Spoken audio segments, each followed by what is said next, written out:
Assalamualaikum warahmatullahi wabarakatuh. Perkenalkan, nama saya Vivaldi Ismail. Di sini saya ingin mempresentasikan eh, untuk beberapa materi pertemuan dari pertama sampai ketujuh.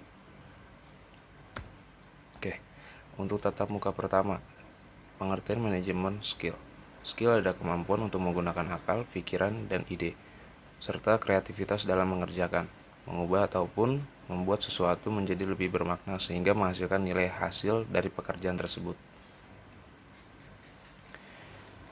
Manajemen keahlian atau sering disebut dengan manajemen skill adalah praktik pemahaman, pengembangan, dan penyebaran orang-orang dan keterampilan yang mereka miliki. Keterampilan yang bisa terimplementasikan dengan baik akan bisa mengidentifikasikan keterampilan yang dibutuhkan atas peran kerja tertentu. Keterampilan real setiap orang karyawan dan adanya kesenjangan antara keduanya. Keahlian-keahlian ada beberapa terbagi, yaitu ada keahlian teknis atau technical skill, ada keahlian berkomunikasi dan berinteraksi dengan masyarakat atau bisa disebut dengan human relation skill. Yang ketiga ada keahlian konseptual atau conceptual skill. Yang keempat adalah keahlian dalam pengambilan keputusan, decision making skill. Yang kelima ada keahlian dalam mengelola waktu, time management skill. Oke, untuk tatap muka kedua ada komponen konsep diri. Konsep diri adalah sebuah istilah dalam psikologi yang merujuk pada bagaimana seorang memandang, memikirkan, dan mengevaluasi dirinya sendiri. Dengan kata lain, menyadari diri sendiri berarti memiliki konsep mengenai diri sendiri. Pengertian konsep diri secara umum adalah cara pandang dan sikap seorang terhadap dirinya sendiri. Konsep dari diri ini juga sangat erat hubungannya dengan dimensi fisik, karakter individu, dan motivasi diri. Pandangan terhadap diri sendiri mencakup beberapa kekuatan individual dan juga ada kelemahannya, bahkan termasuk kegagalannya. Komponen konsep diri terbagi menjadi 4, yaitu citra tubuh, ideal diri, harga diri, dan peran diri. Sedangkan jenis-jenis konsep diri terbagi menjadi 2, yaitu konsep diri positif dan konsep diri negatif. Ada juga faktor yang mempengaruhi konsep diri, yaitu terbagi menjadi 3, yaitu kegagalan, depresi, dan overthinking. Oke, di tatap muka ketiga tentang potensi. Potensi adalah pada hakikatnya berasal dari bahasa Latin potentia yang memiliki arti kemampuan, sehingga potensi bisa diartikan sebagai kemampuan yang memiliki kemungkinan untuk dikembangkan seseorang dalam individu dan kelompok. Pengertian potensi: kemampuan yang dimiliki berbagai kemungkinan atas harapan untuk dapat dikembangkan lebih lanjut, baik itu berupa kekuatan, daya, atau berupa kesanggupan yang didapatkan oleh masyarakat secara langsung ataupun melalui proses sosial dan interaksi sosial yang panjang. Macam-macam potensi diri memiliki setiap manusia, diantaranya potensi berpikir, potensi emosi, potensi fisik, potensi sosial, potensi mental, intelektual, potensi mental spiritual, potensi daya juang. Dan potensi wisata juga terbagi menjadi 3, yaitu keindahan laut, kesejukan pegunungan, terus ada keanekaragaman flora dan fauna.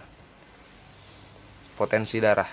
Potensi darah biasanya diartikan sebagai segala sesuatu yang ada dimiliki oleh suatu daerah, baik itu sesuatu yang berbentuk fisik maupun non-fisik, sehingga memiliki kemungkinan dan untuk bisa dikembangkan oleh pemerintah daerah. Adanya potensi bahaya bisa diartikan sebagai risiko atau kondisi yang keadaannya di mana suatu bahan, mesin, alat, proses, ataupun cara kerja bisa menimbulkan terjadinya cedera, luka, bahkan kematian pada manusia pun bisa hidup lainnya, seperti membuat kerusakan pada alat dan lingkungan sekitar. Potensi sumber daya manusia bisa diartikan sebagai segala bentuk kekuatan sumber daya yang berasal dari manusia, yang dapat digali dan dikembangkan menjadi sebuah nilai tambah. Dan di situ pun ada potensi sumber daya alam yang diartikan sebagai macam bentuk potensi yang ada di bumi yang dapat digunakan untuk menunjang kelangsungan hidup manusia. Di tatap muka keempat itu ada pengertian manajemen waktu. Manajemen waktu adalah proses perencanaan dan pengendalian secara sadar terhadap waktu yang dihabiskan untuk kegiatan tertentu, terutama untuk meningkatkan efektivitas, efisiensi, dan produktivitas. Manfaat manajemen waktu yaitu untuk mengatur waktunya secara efektif akan sangat berperan penting dalam segala hal, karena penggunaan waktu yang baik akan membawa pada peningkatan efisiensi serta produktivitas yang sesuai target dengan lebih sedikit stres ataupun beban yang tidak penting. Manfaat dalam manajemen waktu yaitu untuk meningkatkan produktivitas efisiensi dalam pekerjaan, meningkatkan kepuasan pekerjaan, peningkatan peluang, mengurangi kadar stres dan tekanan, mencapai target dan tujuan. Dan ini ada beberapa keterampilan manajemen. Tata muka kelima, manajemen diri atau self-management, yaitu untuk pengolahan diri adalah prosedur di mana individu mengatur perilaku sendiri seperti yang ada di Gantina. Manajemen diri adalah di mana seorang menetapkan tujuan hidup bagi dirinya. Ia harus mengatur dan mengelola dirinya sebaik-baiknya untuk membawanya ke arah tercapainya hidup, dan itu juga segenap kegiatan dan langkah mengatur dan mengelola dirinya. Manajemen diri yaitu pikiran, tubuh, perasaan, dan spiritual. Aspek-aspek dalam manajemen diri juga manajemen by ascendant, manajemen by ascendant, kognitif teknik, dan afektif teknik. Manajemen stres juga adalah suatu program melakukan pengontrolan untuk mengatur stres di mana bertujuan untuk mengenal penyebab stres dan mengetahui teknik-teknik mengelola stres.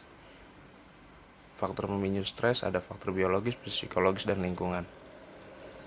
Kepemimpinan atau leadership yaitu mengatakan bahwa manajer menjalankan 5 fungsi manajemen. Mereka merencanakan, menegosiasi pemerintah, berkoordinasi, mengendalikan.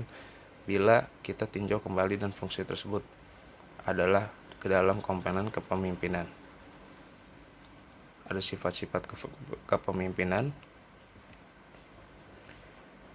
dan definisi negosiasi untuk tatap muka ketujuh, yaitu karena kita memiliki sesuatu yang kita tawarkan untuk menginginkan sesuatu dengan persyaratan yang berbeda dengan pihak lain dan menginginkan hasil yang menguntungkan. Dan ini ada 4 patokan target sebelum bernegosiasi. Kesimpulannya adalah sebagai seorang pemimpin dalam bisnis harus memiliki managerial skill hospitality di industri. Untuk mencapai kesuksesannya maka dibutuhkan beberapa kebutuhan sebagai berikut: memiliki managerial skill, memiliki konsep diri, memiliki potensi, memiliki manajemen waktu, memiliki manajemen diri, memiliki kepemimpinan atau leadership, dan mampu bernegosiasi. Terima kasih dan sekian dari saya. Apabila ada kesalahan mohon dimaafkan. Assalamualaikum warahmatullahi wabarakatuh.